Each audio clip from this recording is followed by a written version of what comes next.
Hey folks, so lately I've been talking a lot about demand and supply zones in my technical analysis, but I realized that I may not have really explained this all too well. So that is the purpose of this video. So in this video, I am on Thinkorswim and I'm looking at Microsoft. Now here's what I'm going to do. So right now I'm looking at a day chart in a 10-year time frame. So what I really want to focus on is all of this data right here. So we're going to zoom in on this. And now we're going to start talking about demand and supply zones. So here's how I look at it. When I think about a supply zone, this is an area that people sell into. And then right when we leave that supply zone, that is when we see these massive drawdowns. And a demand zone is where people are buying into. And then after we leave that demand zone, we see these massive rallies. So you could almost see it as an area of consolidation where price action is moving sideways, and following, we see a big move either to the downside or to the upside. So a supply zone can later become a demand zone, and a demand zone can later become a supply zone. So let's just look at this chart of Microsoft where I zoomed in on this time frame. So I'm going to pull out the rectangle tool. And the first thing I'm going to look at is this area right here. So we're going to draw a little rectangle right around here. And then let's go ahead, let's edit the properties. Now, this is a supply zone, so I'm going to give it a red tinge just because, red means sell. And then I'm going to show you a demand zone. So let's go ahead and label this as a demand zone. Oops. So I'm going to go back into the rectangle tool. And this area right here. Now let's go ahead, let's label this as green. So this is a demand zone. So notice that once we entered this supply zone, we saw price action chop around, and then eventually we sold off. Now price action is chopping around right here, but then we rallied and we had this massive, massive, massive rally. So you can see people were selling right here, people were buying right here, and then once we broke out, we entered this supply zone again. So we saw some consolidation. We weren't sure if we were going to sell back into this and fall down again.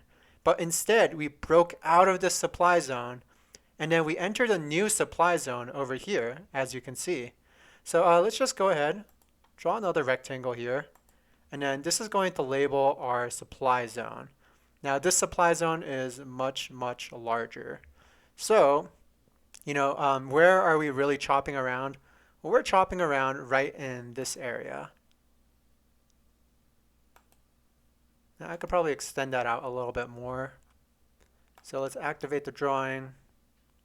So this entire area we are selling into. And then we're going to go ahead, edit this, make it red again. Now here's the cool thing. So sometimes an old supply zone can show itself again. So let me go ahead, I'm going to activate this drawing and I'm going to extend out the supply zone. So I'm going to push this all the way over here. Now notice this. So right here we were selling, massive sell-off, we're buying right here, and then huge rally, selling right here. Now let me go ahead, let me extend this out as well.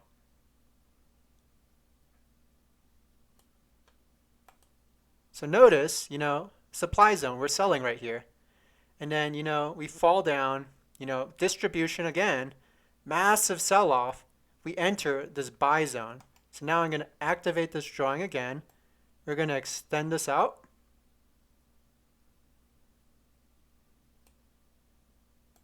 And then notice that this is a buy zone. So once we fall in this area, people are buying. We fall down here again. People are buying again, massive rally. Enter the supply zone, selling off. Enter the demand zone, buying up again. And then enter the supply zone, selling off again, And then we hit this upper area of this top supply zone, and then we sell off again. And then right here, this is a demand zone, but then now it's becoming a supply zone. So here in the future, this could be an area of supply. So now that we're all the way down here, we got to edit this. And we essentially got to make it a supply zone because this was a former demand zone.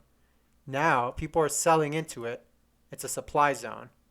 So you can definitely see these patterns. And once we enter these supply zones again, this is an area where you got to be a little bit cautious because people might be selling into this. And these are areas where you generally tend to see some sort of consolidation going on. So when this consolidation happens, we don't necessarily know, are they accumulating or are they distributing? So if they're accumulating, they're buying shares with the intent to believe that it is going to go further up and then they're going to sell into a further supply zone. Now, if they're distributing, then they're thinking, oh, you know what? We're going to sell off. So we're going to distribute our shares to these retail buyers. And that's essentially what is going on. So I hope that this video has kind of explained what these supply and demand zones are. And I hope you guys enjoyed the video. Have a good one.